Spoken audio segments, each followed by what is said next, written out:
Assalamualaikum warahmatullahi wabarakatuh. Di sini saya Dimas Ayu dari kelas B semester 5 Pendidikan Biologi UIN Raden Intan Lampung. Nah, di sini saya tuh bakalan ngajakin teman-teman semua buat belajar sambil memasak. Jadi, di sini tuh materinya bioteknologi tentang pembuatan roti.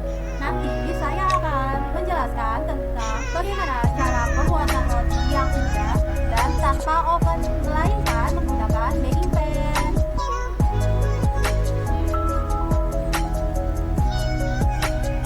Pengertian bioteknologi. Bioteknologi adalah terapan biologi yang melibatkan disiplin ilmu mikrobiologi, biokimia, genetika, dan biologi molekuler. Definisi bioteknologi secara klasik atau konvensional adalah teknologi yang memanfaatkan agen hayati atau bagian-bagiannya untuk menghasilkan barang dan jasa dalam skala industri untuk memenuhi kebutuhan manusia.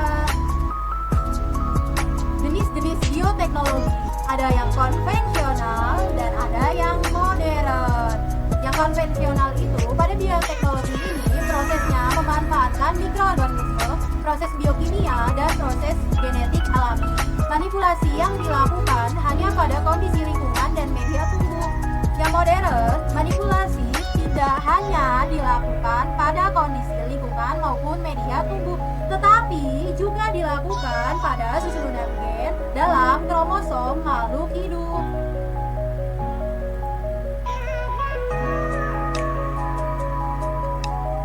Kelebihan dari bioteknologi konvensional yang pertama, biaya produksi murah. Yang kedua, teknologi menggunakan peralatan sederhana. Yang ketiga, pengaruh jangka panjang sudah diketahui.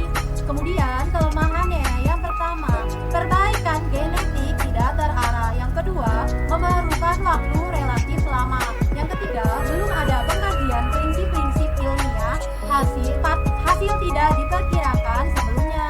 Yang kelima, harga hanya diproduksi dalam skala kecil.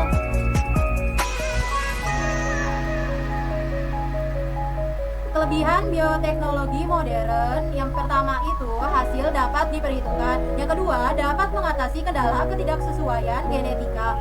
Ketiga, perbaikan sifat genetik dapat dilakukan secara terarah. Keempat, dapat menghasilkan organisme yang sifat barunya tidak ada pada sifat alaminya.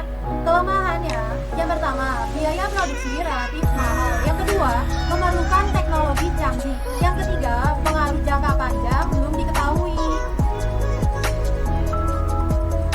Roti, pengertiannya yang pertama, roti adalah proses tepung terigu yang difermentasikan dengan ragi roti, yaitu Saccharomyces cerevisiae, air dan atau tanpa penambahan makanan lain yang dipanggang ke dalam adonan. Manfaatnya diperkaya dengan berbagai macam zat gizi, beta-karoten, tiamin atau vitamin B1, riboflavin atau vitamin B2, niacin, serta sejumlah mineral berupa zat besi, ionium, kalsium, dan sebagainya. Roti juga diperkaya dengan asam amino tertentu untuk meningkatkan mutu protein bagi tubuh. Bahan pembuatan roti. Di sini yang pertama tuh ada tepung. Di sini tepung sebagai pembentukan adonan roti karena mengandung gluten yang sifatnya plastis dan elastis sehingga dapat menahan karbon dioksida hasil fermentasi yang membuat adonan mengembang. Gula pasir atau sukrosa sebagai sumber energi bagi mikroorganisme, memberi rasa manis, mengatur fermentasi, memperpanjang umur roti, menambah kandungan gizi, dan membuat tekstur roti menjadi lebih empuk. Mentega sebagai pelumas untuk memperbaiki remah roti, mengandung lemak yang menjadi sumber nutrisi bagi mikroorganisme. Memperbaiki sifat pemotongan roti, memberikan kulit roti lebih lunak dan dapat menahan air sehingga shelf life lebih lama. Telur sebagai pengental, perekat atau pengikat dan mengandung protein yang menjadi sumber energi mikroorganisme. Yang terakhir ada air sebagai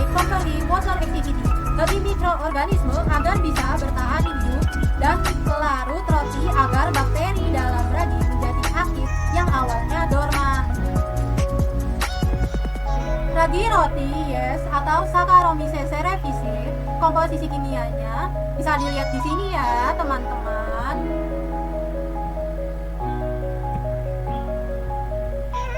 Nah, ini merupakan sel yes dilihat secara mikroskopi. Nah, keterangannya bisa dibaca di sini ya.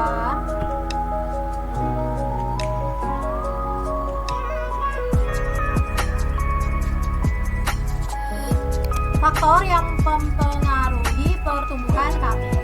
Yang pertama itu ada kondisi lingkungan, yang kedua ada konsumsi glukosa. Kamir bersifat anaerobik fakultatif. Dalam kondisi anaerobik akan melakukan proses fermentasi dengan mengkonversi glukosa menjadi etanol, sedangkan hamir akan menjalani fase pertumbuhan dengan keadaan sedikit oksigen. Kadar oksigen yang dibutuhkan untuk bertumbuh adalah 0,05 sampai 0,10 mm hemoglobin tekanan oksigen. Proses fermentasi anaerobik tidak membutuhkan oksigen lebih dari itu. Kemudian, Saccharomyces cerevisiae memerlukan suhu 30 derajat Celcius dan pH berkisar 4 hingga 4,5 agar dapat tumbuh lebih baik. Konsumsi glukosa, konsentrasi gula dalam substrat yang umum digunakan dalam industri adalah sebesar 16 sampai 18%. Apabila gula lebih tinggi, maka menyebabkan tekanan osmotik yang mengurangi efisiensi proses fermentasi. Reaksi dalam proses fermentasi. Reaksi yang terjadi dalam proses fermentasi roti yaitu tepung ditambahkan dengan air dengan bantuan enzim amilase akan berubah menjadi maltosa. Kemudian maltosa berubah menjadi sukrosa dengan bantuan enzim maltase. Sukrosa akan diubah menjadi glukosa dengan enzim invertase saat proses mixing. Setelah itu terjadi proses fermentasi yang menghasilkan karbon dioksida yang menyebabkan roti mengembang dan etanol yang membuat rasa pada roti. Semakin lama waktu fermentasi, maka porositas dan volume pengembangan akan semakin besar dan juga aroma yang semakin tajam yang disebabkan oleh etanol. Apabila adonan mencapai titik maksimum terperangkapnya gas CO2, maka adonan meletus sehingga adonan akan padat dan tidak bisa mengembang lagi. Semakin panas suhu ruangan, maka semakin cepat proses fermentasinya. Sebaliknya, jika semakin dingin suhunya, maka semakin lama proses fermentasi. Pertama, kita masukkan ragi, gula putih, kemudian air hangat, diaduk, ditunggu sampai sekitar 15 menit. Nah, kita bisa lihat tuh Saccharomyces cerevisiae-nya itu aktif, dia lagi beraktivitas tuh. Nanti lama-lama dia bakalan penuh, bakalan mengembang, itu yang disebut dengan fermentasi ya. Kemudian kita masukkan ragi tadi ke dalam terigu yang sudah diberi gula, tambahkan telur kuning yang sudah dikocok lepas, kemudian aduk menggunakan sendok bahan-bahan tadi. Terus kita mixer sampai halus, sampai rata. Tambahkan susu kental manis, tambahkan mentega, kita mixer lagi. Kemudian diuleni sampai kalis ya teman-teman. Nah, ini before kita tutup ya. Kemudian kita tutup pakai kain. Nah, hasilnya alhamdulillah mengembang ya teman-teman. Ini berarti fermentasi tadi berhasil. Kemudian kita kempiskan udara atau CO2-nya supaya keluar. Kemudian kita bentuk-bentuk, kita tekan-tekan. Masukkan selai kacangnya untuk isian roti pertama kita yang berwarna putih.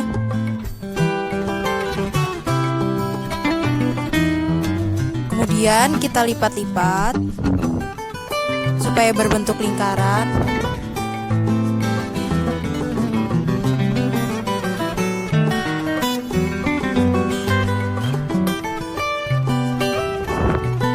Untuk roti yang kedua itu isian selai coklat. Stepnya sama seperti roti putih yang tadi ya.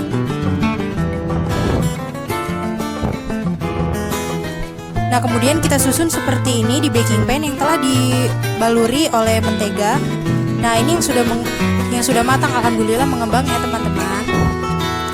Tuh, sangat mengembang, berarti fermentasinya berhasil dan alhamdulillah berarti rotinya berhasil juga. Kita bisa lihat tuh roti yang sudah dihasilkan, alhamdulillah sangat empuk ya.